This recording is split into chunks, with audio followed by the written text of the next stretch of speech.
lahat, no? So, maraming nagtatanong tungkol dito na bakit daw may ganito sa mga hindi pa nag-earning. Katulad ko din, hindi pa ako nag-earning guys. Pero sa mga nagtatanong pala yan dyan guys, kung bakit na may ganyan daw, may ganyan si Pameta na kailangan mo daw maabot yung 100 USD dollar na na earning sa Facebook.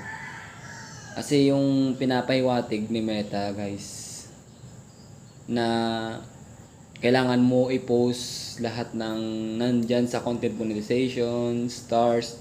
Dito may makikita guys. Stars, subscription.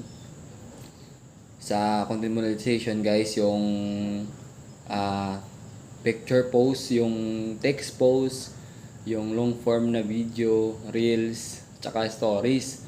Lahat dapat yan guys. Dapat active lahat yan para maka-earn ka ng 100. Hindi man sa lahat ng sa tools na yan makaka-earn ka kagad ng 100. Kailangan mo dapat ng engagement na umaabot na minsan sa tulad sa mga vlogger na umaabot ng yung kalahating milyon, 1 milyon yung engagement nila. Tapos sa 3 video lang guys, umaabot sila ng $100 sa 3 video nila guys. So kung ikaw mayroon kang ganito, tuloy-tuloy mo lang yung pagpo-post mo sa text post, sa sa photos, yung photos post, tapos long form video, reels, tsaka stories.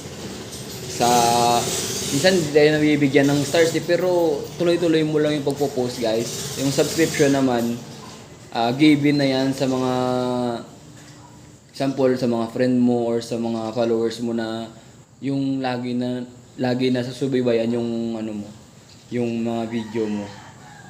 Kung nagagandahan sila, yun, magsa-subscribe sila, susuportahan ka nila ng Kaya ikaw guys, kung mayroon kang ganyan or nagpapahiwatig sa'yo si Meta ng ganyan, go lang. Tuloy-tuloy mo lang yan guys.